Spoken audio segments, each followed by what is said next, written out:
Lava caverns. This large cave system is divided into a searing hot area with flowing lava, and a nice cool area with beautifully pure water. It would be a wonderfully mystical environment if it wasn't tear. Oh my god, what is that? Okay, but like seriously, what is that? It is quite striking, to say the least. It's a face only a mother could love, but it definitely is a fascinating one too, and wow! Imagine that thing clothed in flesh. What bloody monster could it be? Now, it's kinda hard to tell how excited we should get over this, you know? On one hand, they have been known to put in random monster skeletons just for flavor, to make a zone look interesting, and there's no real thought gone in it past that. But on the other hand, sometimes they put thousands of monster bodies in an entire zone of death that makes the bedrock of an entire major plot point of an entire Monster Hunter game, also including a nod to Dalamadur being almost 4 miles long if it was alive.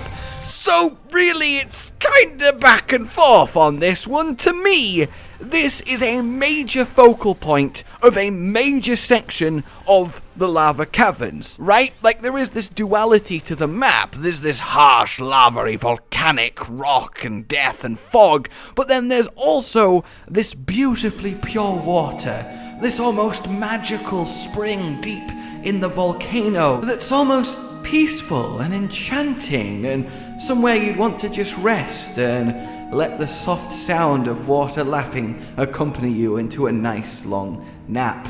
Or at least, you know, that would be tempting if in all likelihood you wouldn't wake up surrounded by web about to be fed to Rakna babies. Oh shit! So I cannot accept that this is just random. I can't accept that someone went, wouldn't it be cool if we put this kind of freaky fish-looking fossil skeleton thing on the roof of the, magical pool zone in the middle of the volcano map? That's not how they do things. They are too careful. The Monster Hunter team is all about attention to detail. They have built this magnificent, massive, living, breathing world and ecosystem that binds all of the nature and monsters that they have wrought together. It is one of the reasons I adore the game so much. Just how many parallels you can draw between Monster Hunter and actual real-world ecology. So to me, this is a deliberate choice. A nod. But a nod to what?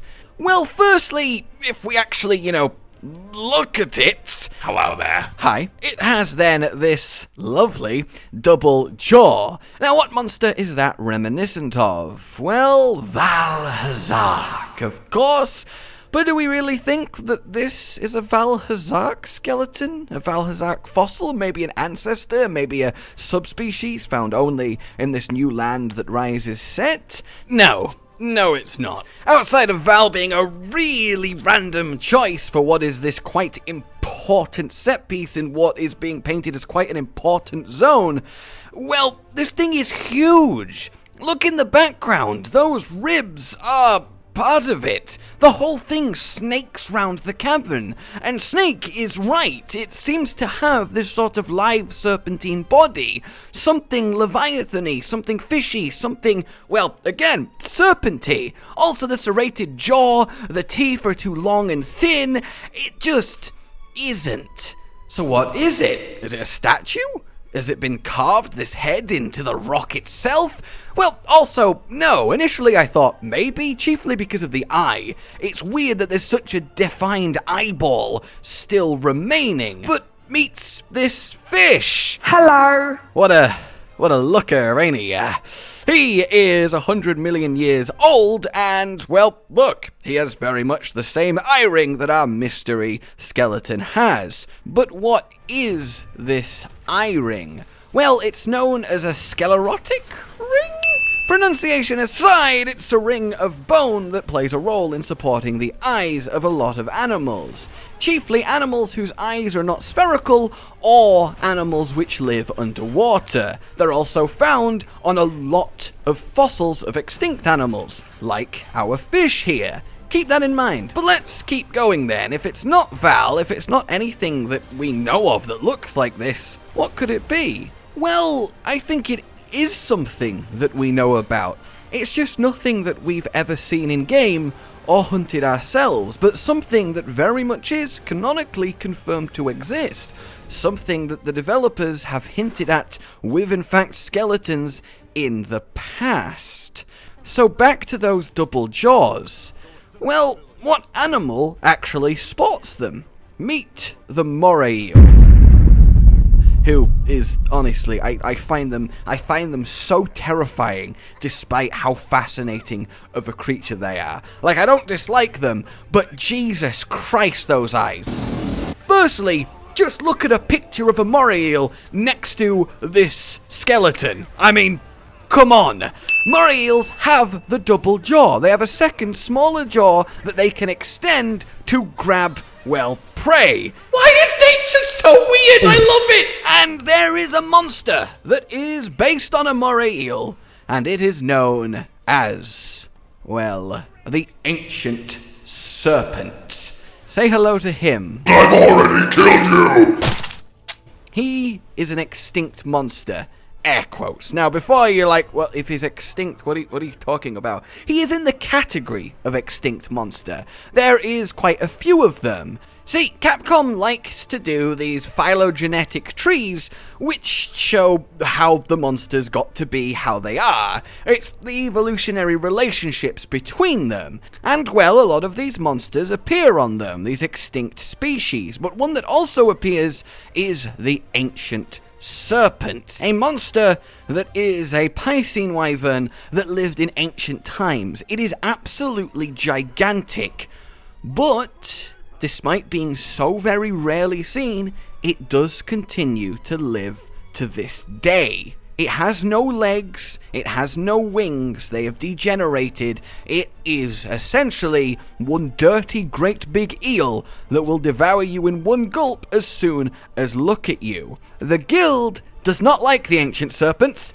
They are dangerous. They are incredibly destructive, and any settlement by the sea can just be wiped out in a moment. They are considered Elder Dragon level, and as soon as one is spotted, well, it is requested by the guild that hunters slay it on sight instantly. It is a big, big threat. And it is a big, big match to our mystery skeleton. The Ancient Serpent is based, at least in a large part, on the moray eel. And when you put all three of them together, you really start to see it. The Ancient Serpent also has these horns, and although they're hard to see, our mystery skeleton also has horns. This, coupled with the size of the skeleton snaking round the back, you can see its ribs, coupled with the size of the Ancient Serpent. I mean, to me it seems like a slam dunk. This is a nod, a reference, a look at what it could be if you found an alive one to the Ancient Serpent. And this monster has been referenced before, as I said. They are a fan of the Ancient Serpent, and it's not entirely impossible that one day we will indeed fight it. Maybe it will take until the next time underwater combat comes around if that does happen, but it very much is a real threat that might rear its ugly head one day. So remember then, back to our sclerotic ring on our mystery skeleton, how they are generally found on animals that live underwater that need the extra support in their eye. Well, Ancient Serpent underwater. I mean, I feel like it's just starting to add up and add up. And look, to take this even further, well, the Rise logo genuinely looks like two serpentine-like creatures writhing round each other. So I don't think it's then a further coincidence that a huge deal has been made about this ancient, powerful, giant serpentine creature as a skeleton in the lava caverns. It really does seem like a theme that is permeating throughout Rise. Now, do I think suddenly, like, one of the random Elder Dragon level end bosses of Rise is going to surprise Ancient Serpent? Probably not. Without legs and wings, it'd be very tricky to fight it, at least in a satisfying way, without underwater combat too. But I would hazard a guess that we are definitely, or at least likely, going to get some kind of, well, monster like this in Rise as a major threat that is new. I can't see it any other way. There's so many things lining up that would lead it to be so, especially when you get to see the skeleton early on in the story when you first get to the lava caverns, and then later on you see something reminiscent of it but actually living. That would be so cool. Alright guys, that is my little dive into what this could be. Let me know what you think. And until then, like if you enjoyed it, subscribe for more. Please consider supporting the future of the channel on Patreon down below. And I will see you soon. A goodbye.